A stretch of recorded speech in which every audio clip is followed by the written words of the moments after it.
Welcome to the Lemonade Stand Stories podcast. Tune in every Thursday as we share inspirational stories from the world's greatest creators, entrepreneurs, and go-getters about how they've turned life's lemons into lemonade. And now, here's this week's host, the CEO of Lemonade Stand, Derek Miner. Welcome to the Lemonade Stand Stories podcast. So grateful that you tuned in again. I am here today with Katie Bunnell, who is the founder of Live Your Dream Foundation. So excited to have you here with me today, Katie. Yeah, thanks so much for having me. Appreciate it. Yeah, absolutely. What is something that's bringing you joy right now in life? You know, my family, I would say first and foremost. I love being a mom. I love watching them grow and see them figure out who they are and what they want to do in life. So that's my greatest thing right now that I'm into. That's awesome. With everything that's happening within the world, what are some of the things that you're doing to be intentional and spending time with your family? So we just put in a pool in our house, a few years ago. And so we love being outside together and swimming and having gatherings. I love gathering people at my home and having barbecues and just love being together. I love conversation. I love getting to know new people. So that's one of my favorite things is just gathering people. That is so awesome. Tell us a time when someone's kindness has blessed your life. So in 2005, my husband unexpectedly passed away. And during that time, when I look back, so many people came and helped and served and, used their talents to better my life. And it's a time in my life that I truly saw God's hand in my life and in action, where people just knew how to come and to show up on my doorstep with, a treat or one. I had to move from my home because I couldn't afford it after my husband passed away. And so we, with the help from my father, we were able to get a home down the street from where I had lived. And this was close to my in-laws. And we were gutting the home. So we took out the carpet, the floor, repainting what we could, electrical, all that kind of stuff. And one day we were on the roof. We were putting a new roof on the roof. We did all of the work as a family and friends ourselves. And a neighbor that I didn't know came over with lemonade and just, cold lemonade with ice and cups and just brought it over for us just out of nowhere.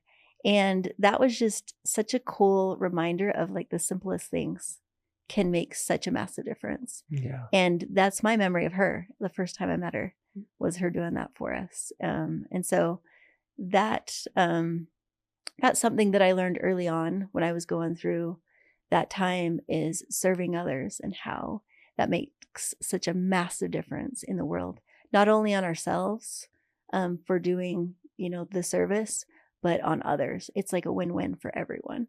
Yeah, that's incredible. When you think about how someone just selflessly showed up, right, and cared. Exactly. Right. I think level of care is so interesting. So going back to that, that experience, obviously that's an incredible lemon that was dealt to you. Right. How did you make lemonade out of that situation? And how have you continued to do that? Obviously with Live Your Dream, and we'll jump into that and what you've done and the lives that you've touched. But how was your life impacted early on by those that were coming around to support and help you? Right. Yeah. As you can imagine, like my world just turned upside down. My daughter was only 3 months old. So I was figuring out how to be a mom and what to do and what all that looked like. And I went to go wake up my husband one morning and he had just passed away in his sleep. It was very out of nowhere. It was just completely devastating, being 23 years old and just trying to figure out what that was like. He'd suffered from migraine headaches all of his life, but I never thought that it was something that he was going to pass away from. And so during that time, I just kind of had to figure it out. Luckily I had lots of good family and friends, like I mentioned, that were there for me and that I feel like saved me in that time. About a year after grieving, while I was grieving for that year, my father and I ran a marathon. We trained for the St. George Marathon. So we were just running together, having those life conversations of, because my world was completely different. I looked at the world completely different. I actually think about it now of, who would I be if that wouldn't have happened to me, right, in my life? And as I mentioned, service was a big thing for me. One day I needed to get out of my head, and I just started shoveling walks. And before I knew it was like 20 walks that I had shoveled. And it wasn't that I needed to let them know that I did it. I just wanted to serve. I wanted to help people. And that's when I learned that secret medicine that we all have that's available to us is service. Wow. It's getting outside of ourselves and doing good for others. And so my mother-in-law came to me after that year, and she said, "What do you think about going to college?" And I said, "That's for smart people." I didn't really believe that I could. I'd gone to hair school, but I didn't have any higher education. For some reason, I'd had this limiting belief that wasn't for me. It was only for the people that were smart. And so she said, "Well, I'll go with you." And I said, "Okay, I'll give it a try." She's like, "Just give it a try for one semester." So we did one semester, and I was like, "Oh my gosh, I've been telling myself this story of me not being smart enough and that I couldn't do it, and I can absolutely do it." So going to school, I had a lot of mom guilt as well, leaving my daughter. And so the idea was, should I go now and go slowly, or should I just get it done? And because she was so young, I was like, okay, I'm just going to get it done. So I got my bachelor's degree in 2.5 years. Wow. I just plowed right through it. And then while I was going to school, I ended up getting remarried. That's another story. But when I graduated, my sister came to me and she said, "What do you think about starting a scholarship for single moms?" Because when I was in school, there was no real scholarships. There was one-off scholarships. There was an amazing lady that had been a widow and was giving a scholarship, and I was able to get her scholarship. But I saw the need for this. And so we started Live Your Dream in 2010.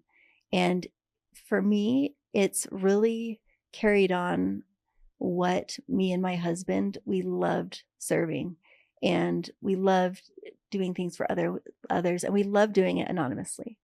That was what I loved. I loved just that, getting blessings rather than getting the pat on the back. And so really early on with the foundation, you don't see us on social media. You don't see any of that, just because I really just wanted to help these women that we served. And so I really believe that Live Your Dream was something that helped me get out of that deep, dark hole that felt like, how can I breathe? How can I move on? How can I smile?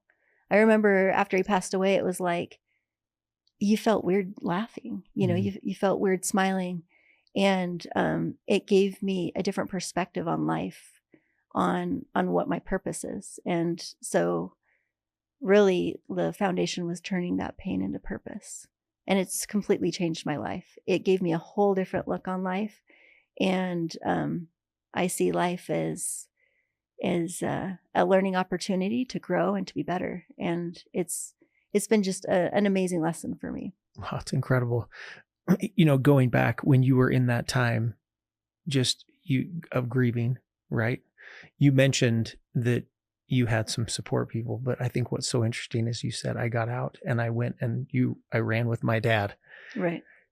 What are some of those conversations that you had, and what are some of the things that he taught you? So my father-in-law, he's a psychologist, and he's also a dermatologist as well. He's got his PA, but he, we just talked about life, what's important, what do I want to, what do I want to be? What do I want to do? How can I be a better mom? How can I be a better person? Just all of those conversations about life. I think after each run, we felt like we had, bettered the world because of the things that we talked about. But those moments are special to me, of having that time with him, because he had just lost his son.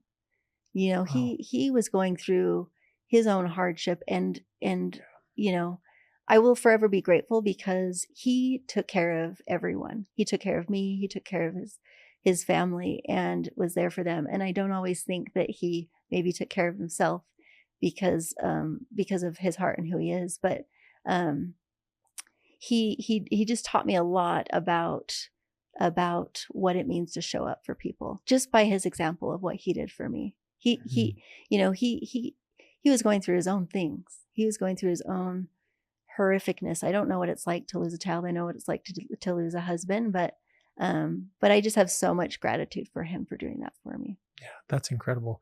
And what an example. And how did he make you feel when you were around him?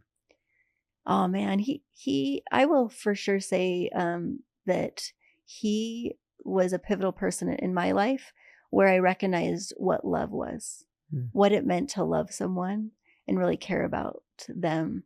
You know, he showed up in my yard.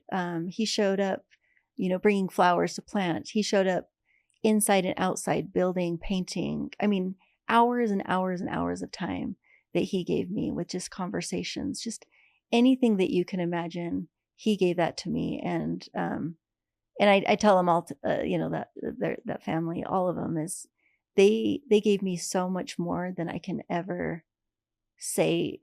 You know, I'm just so grateful for that family because they've given me more than just, you know, family. They've given me love. Wow. And I think that's probably what a lot of people could say about you through the foundation. Are there specific stories and instances that you've heard of from hearts that you've now touched that have impacted you?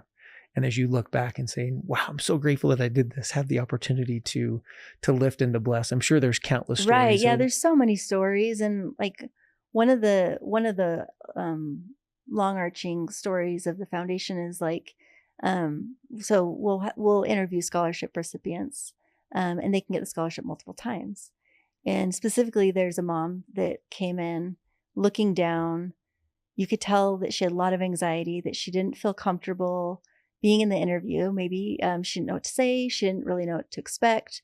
And I left that interview just, you know, lots of anxiety and didn't really show much of herself because of that anxiety holding her back, right?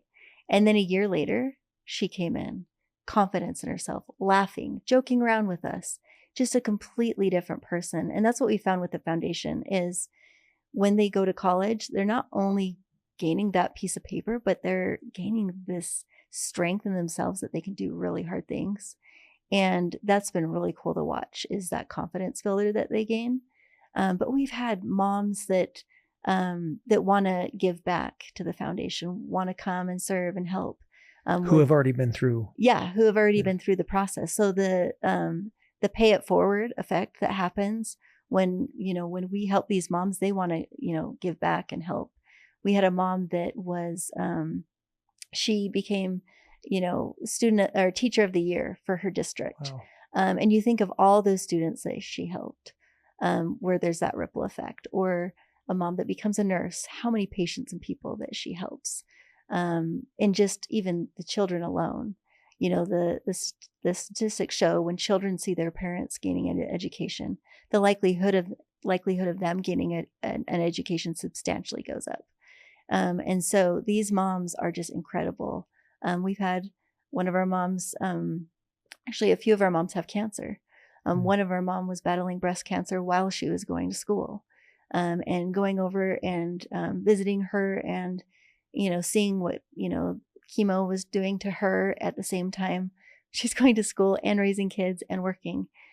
So these women that we serve are just incredible people, that I am so proud as a co-founder and president to watch, you know, and see what they do with their lives. You know, they'll tell me, oh, I graduated. And I'm like, I cannot wait to see what happens next. Yeah. Because there's just so many cool stories of even moms within our program that live together, because one was now able to buy a house and then they let the other mom rent a room and then they help each other out. Like, it's just so cool to watch, you know, what happens where, you know, they may not have the financial help that they can give, but they find ways, you know, to give and to help. So that's what's been really cool as a founder, is just to watch what I'm trying to do for them and then see them trying to do that for someone else. It's really cool. Incredible. So it's almost like you've built this community. Yeah. I mean, it's a community of like love and just giving and sharing whatever you can, whether it's sharing your heart, sharing monetary needs, sharing your skill, your talents. The foundation is like super awesome in the fact that we have one part-time paid employee. So in 2022, I won the Utah Philanthropy DA Outstanding Volunteer Award. And I was running the front end and the back end of the foundation. Of course, I had amazing board members, but I was doing all the day-to-day myself. Wow. And my boards, saw me, because, I love what I do. And so I don't want to complain, but I needed help. And so we were able to have buckets within our foundation where we have overhead costs, our endowment fund, and our scholarships that we give to our donors can give in any bucket that they want. And so we were able to get a donor to donate for a part-time employee so that 100% can go into any of those categories. And so I have a part-time employee now, which is the best ever. and so I'm able to do more of the front facing with the and help support the moms better and do all that kind of thing. But it's been incredible to watch an organization that is all volunteers and one part-time employee run, because it's all people donating any type of skills that they have, whether it's Salesforce, tech, whether it's photography, just all of these things. Like we couldn't do, people see me as the face of the foundation, but it's because I have a lot of good people with a lot of good skills and talents that make the foundation run. Yeah, that's incredible. And you mentioned your board. How did you, maybe a two-part question, for those that need help, like you talked about, how did you select those that are on your board? And, right. and maybe some advice for someone. How do I select people for my board? Right. And what have each of these board members meant to you? Maybe you could just take a minute and just shine a light on them and how they've helped you with their unique skills and abilities. For sure. Yeah. So there's like two different kinds of boards that you can have. You can have a working board where they're more in the day-to-day or the fundraising or, just the different aspects of the foundation. Or you have board members that more, they're more, they don't have the time to be on the board, but they're going to use their face to help promote the board. Mm-hmm. And so there's two kinds of boards. There's a working board and there's a front-facing board. And ours is more of a working board. Obviously, we have amazing people, so they are front-facing to me. But they, so early on, so this is what's really cool about our board is all of our board members, for a good chunk of the foundation, were 10 years plus in the foundation. We didn't have a lot of turnaround with board members. Wow. Just a few years ago was when a few of the board members were like, you know what? We are getting older and we feel like you need some fresh blood. And so we brought in some more board members. But I tell my older board members that are still here, stay as long as possible, because we need the new ones and we need the old ones. Everyone brings great ideas. And so everyone has, I feel like there's stories with each of the board members. We've got Eric Hansen that's been incredible because, with single moms, you think you don't have a lot of men. We have my father, who's a founding sponsor and a co-founder of the foundation. We have Nate Randall. If you don't know Nate Randall, go look him up on LinkedIn. He's incredible. He grew up with a single mom and in a single parent household, and he's incredible. And then we have Susan Richards, that's amazing. In the community, she's awesome. Connie Ricks, she's amazing within the community, and dear friends, almost mother figures for me. I can go to those guys and they always have my back. They show the most incredible unconditional love ever. Then you have Brenda Fowler, who she had lived up north. Blaine Fowler is her husband. He does commentary for BYU, and he's incredible. They're just an incredible family. But when she came from living up north, she didn't have a community, and so they brought her in and said, "Hey, what do you want to join Live Your Dream?" And she's just jumped in head first, and she's done incredible work. And so Keneal Menlove, she's been with the foundation since the very beginning. She works for my father's company, Paragon Wealth Management. And those are all my board of directors. And then I've got other advisory board members. We just brought on Brenda Betteridge, She's on the board. Michelle Lockhart, Lisa, just so many of, I don't want to miss anyone, but we've just got so many amazing board members. And like I said, they have all of their own gifts and talents. Chris Riley, her boys played at University of Utah football, and she tackles our opportunity drawing and does amazing work there. So anyways, we've just got an incredible group of people that I say they're family. They're people that, like I said, I couldn't do what I do without them. Yeah, that's so awesome. I know a lot of those people, and I'm inspired by every one of them as well. Right. As you think about, the culture that you're trying to build in helping and in serving, how have you intentionally built that culture, not only amongst your board, your team, your community? Are there guiding principles that you've used? Oh, absolutely. Like, I want every single person to feel seen and heard, like all of them. I don't want anyone to feel like there's a dumb question or a dumb idea, right? I want everyone to feel like they have a voice and that they have a place at the foundation. Too often, I think that you see when you're within a board or a company, you see that there are people that maybe they're doing more at the time. Maybe they're giving more. Maybe they're helping more with projects. And I don't want the people that maybe it's not that season or that time for them to feel like they're less than, right? I always want my team to feel like that they're valued, that I want them to know that they're giving all that they can, because there's different seasons for everyone within an organization. And so that's what's super important for me. And then just telling them that I appreciate them.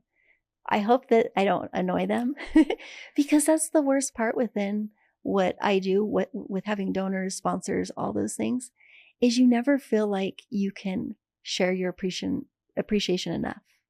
That's what I struggle with the most. I email them or I text them, but like, do they feel like I'm grateful? I don't know. That's my goal, right?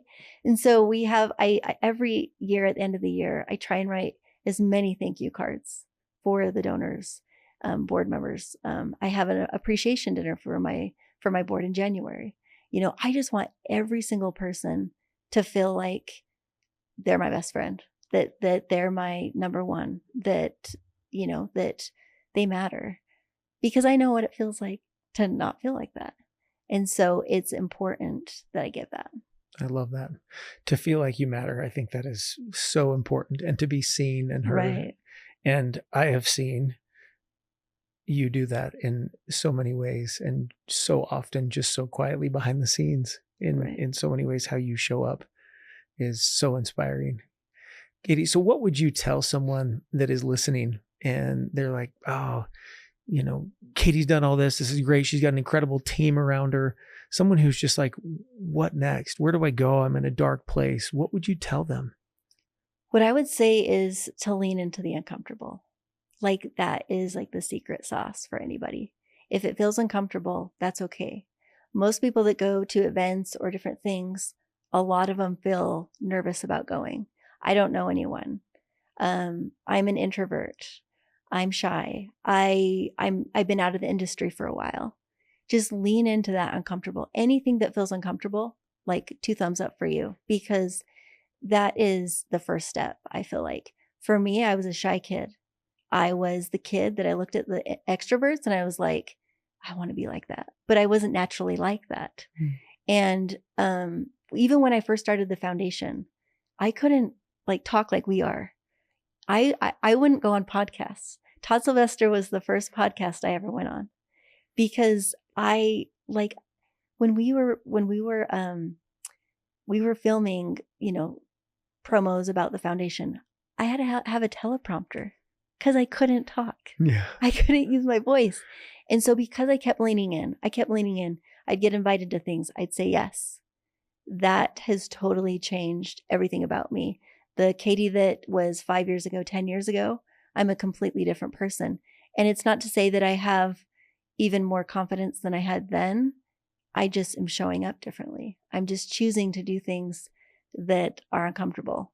I'll say yes to, I used to say anything once, but I switched it to most things because I didn't want to get myself into trouble. But Anyways, it's just trying those new things and leaning into that. That's like the greatest thing that I've learned being in a founder position. And then the other thing is just learn from everything you go through. Like that is like the magic of going through anything hard and learning from it. How can I be better? What can I gain from it? Where did I see God's hand in that? Seeing God's hand in my life each and every day, whether it's the sun is shining, whether it's that I can breathe, and having that gratitude for him or the universe, whoever you want to call God. But that has changed my whole life in just the past few years, because I've always been a believer, but just recognizing his hand in my life has been, it's changed my entire life for the better. And I'm a better person because of it. That's so great.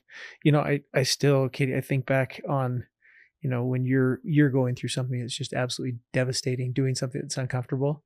I can just imagine you putting on your snow clothes, right, going out and shoveling. Here's someone who's just gone through something that's so hard. And is it like that when you talk about leaning into something uncomfortable? It's just getting outside and going and doing. Right. Because what happened after my husband passed away is, because I was naturally like an introvert, I just wanted to like dig a hole and jump in it and, not see anyone. I remember one time there was a lady that was knocking on my door. I hid in a closet in my own house. Like, why was I hiding in a closet? I started wearing hat and sunglasses. I didn't want to see anyone. I didn't want anyone to see me. I didn't want that question of, how are you doing? I just couldn't be, is how it felt. Like I couldn't figure out how to be me.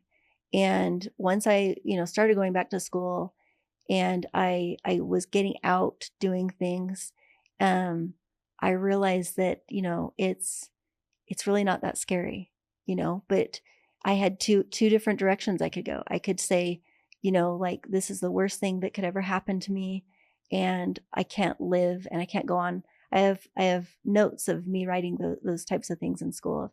I can't be myself. I don't even know who I am anymore. And so I was in that hard. And I always like to tell people of like, that hard has to be there. That suckiness has to be there. You have to go there. You can't just, oh yeah, my husband passed away and I'm good. Like, you have to go through something to now get out of it. And then it was now choosing that I'm going to, because of my sister coming to me with this grand idea of the foundation of, I'm going to turn my pain into purpose. I'm going to use this pain and learn from it and grow and be better. The things that we go through can become our most valuable treasures, like our gold, if we allow them to. Like, again, we have choices, because most of us, we have a list of all the reasons why we can't do something. We have the proof. We have the validity. If I showed you my list, you'd be like, yeah, you're going through some hard things. You get it. But if we rip that up, we tear that up and say, no, we're not going to let this stop us anymore. And I think that at some point in my journey, like, this wasn't calculated. This is just, these opportunities arose and I chose to lean in to that uncomfortable. And then this is where we are. We have been able to help, we'll give almost 500 scholarships, nearly awarding, $700,000 in scholarships. Incredible. And this foundation, we're turning it into something even greater than when I'm on this earth, to where we have an endowment fund now. So when I'm gone, the scholarship can live on and we can help more and more people. And just my hope is that we can show all of these women, all of these people that we help, that there is hope and there are people that care about them, and we're here for it. I love that. When you think about the name Live Your Dream, where did that come from? Because a lot of people, right, they're like, this is not a dream, this is a nightmare. Right. Right. So tell us about where. So what happened was, my sister actually came up with the idea early on in the beginning stages. This is kind of her baby that she had started. And so she came to us and said, how does Live Your Dream sound? And I was like, sounds good to me. So there wasn't as much thought into it. But then over time, when we were now making the logo, the picture that we drew originally was like a bridge, and at the beginning of the bridge, there was like lightning striking, there was hail, there was snow, all of the things, because you were in this darkness. And then when you go over the bridge, there was this light. And so it's living your dream is living. How can you show up, really? How can you live your dream? How can you show up in this world? How can you see that sun on the other side and reach for a better life? Because the dream isn't starting in that muck, right? But it's getting over to that other side and seeing that there's something better for you, and that maybe what you're going through isn't happening to you, it's happening for you. Even though if somebody said that to me the day my husband passed, like, it's too soon. Don't say it then. But really, once you get through it in that way, you can look back and be like, wow, like that did happen for me. Because I chose to learn from the things that I went through, because I decided to take that route instead of the route where, again, I have all the reasons to be in the muck, but I chose the route to see the other side and see the sun and see that, there's dreams out there that we can all reach for. They're there. It's just a matter of reaching for them. Oh, that's so good. One of the things that you mentioned a minute ago, it's so interesting when someone is going through something. And I think we want to be empathetic, and sometimes we don't know the right questions to ask.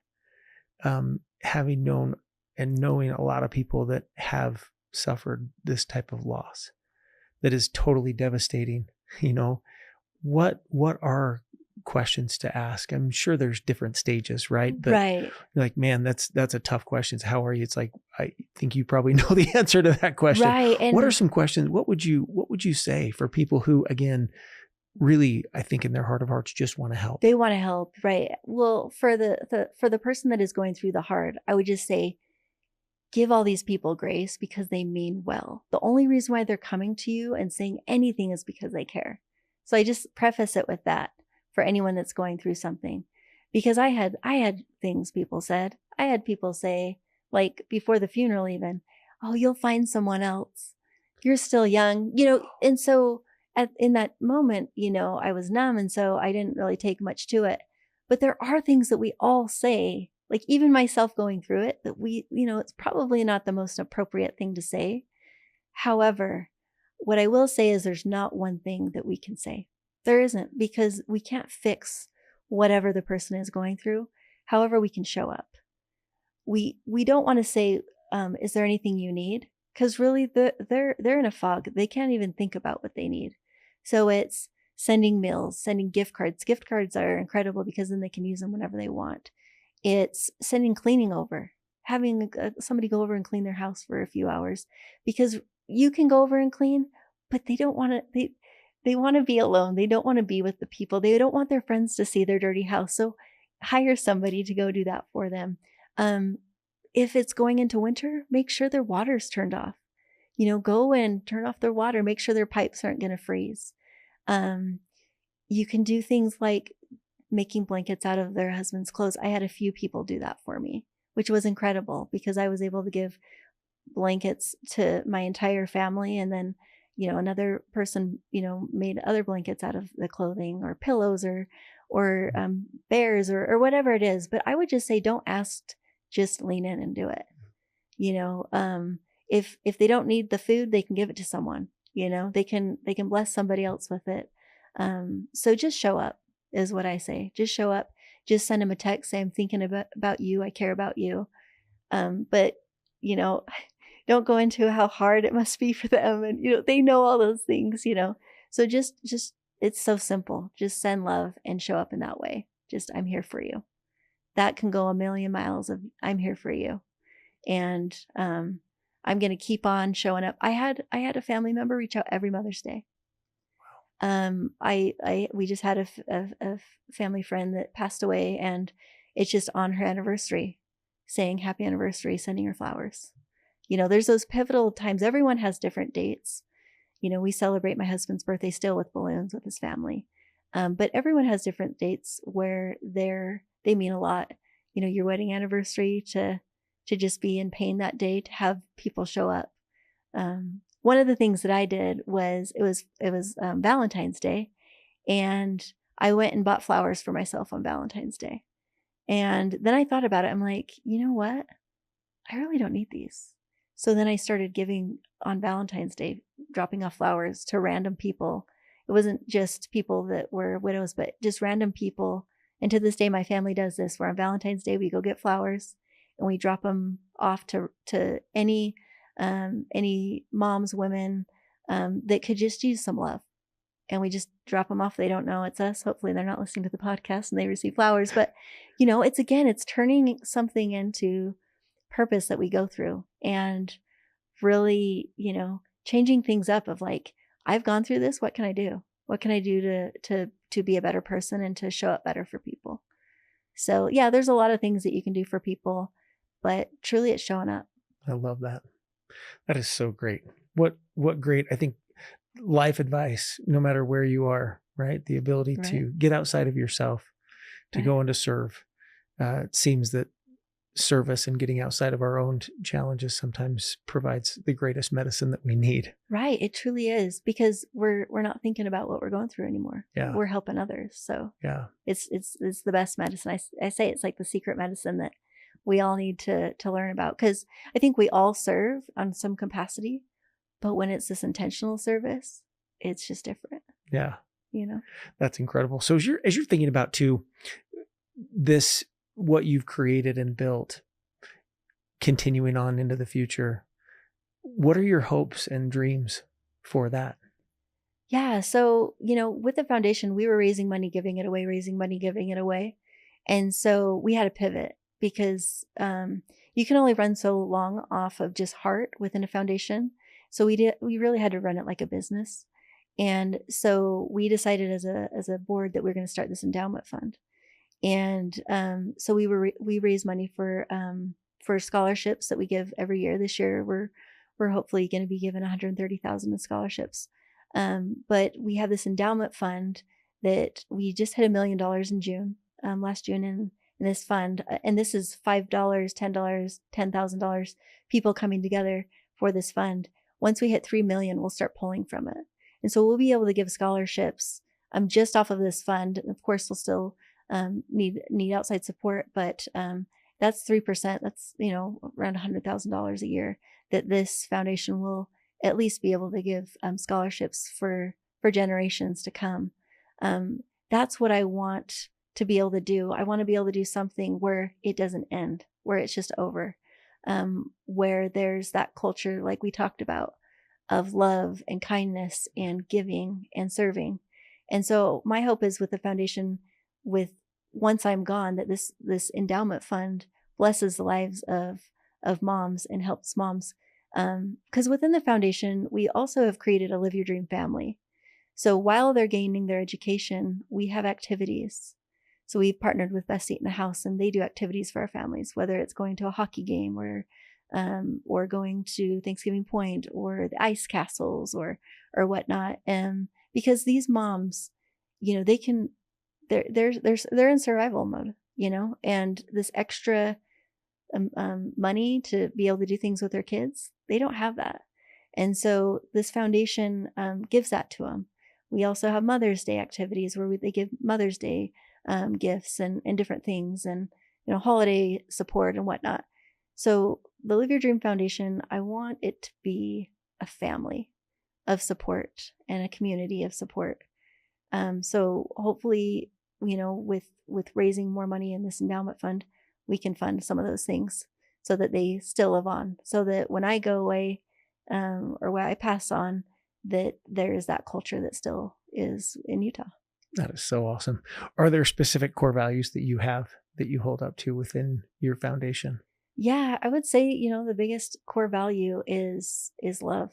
I want everyone that is is around the foundation to feel like there's that love and that people care about them.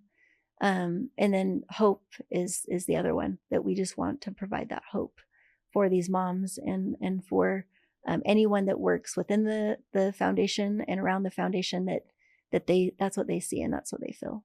That's incredible. This is so great, so inspired by the work that you're doing and your team. How can people get involved? How can they apply for scholarships? How can they best support you? Right. So we have 2 scholarship deadlines twice a year in both the spring and fall. April 10th is the deadline in the spring, and November 1st is for the winter spring deadline. So twice a year we give scholarships at this time, and they can go onto liveyourdreamfoundation.org to apply for the scholarship. It's an easy, free application. They just go on and share their story, give us their financials, letter of recommendation, proof of admission. And then once they reapply, it's an easier process. And then you can also follow us at Live Your Dream Foundation Utah. That's where you kind of see the behind the scenes of the foundation and just any updates on service projects that we may have, or just what's going on with the foundation. And so those are the 2 places that I would say to go to. We always need people that have gifts and talents. You may never know the gift and talent that you have that foundations need. I always say, help the helpers. Don't start a new nonprofit. We've got, 11,000, 12,000 in Utah, around that. We need people within the community to come out and help us with what we're doing. And so you can donate your time, you can donate your money, or just spread the word. If you're listening to this podcast, look for other single moms in the area that maybe, could benefit from going to school. It can be any type of education that will increase their earning potential. It doesn't have to be your traditional college. It could just be a skill or a boot camp that they could attend that could increase that earning potential. Incredible. Katie, thank you so much for the light you are in the world, for the good that you do, and for the impact that you're having that I think will bless generations. Because that's what moms do. Right. They bless generations, and sure, you are one of those. So thank you for your example. Thank you for your time and sharing so much valuable wisdom with those that are going through hard things and what they can do. Oh, absolutely. It's a pleasure to be here and an honor to be on your podcast. Thanks so much for listening to the Lemonade Stand podcast, and we hope you enjoyed this episode. Be sure to subscribe to the podcast on whatever platform you use to be alerted when we release new episodes. We'd also love to hear your feedback in the reviews, and if you or someone you know has an awesome Lemonade Stand story, please reach out to us on social media and let us know. Thanks so much and have a great day.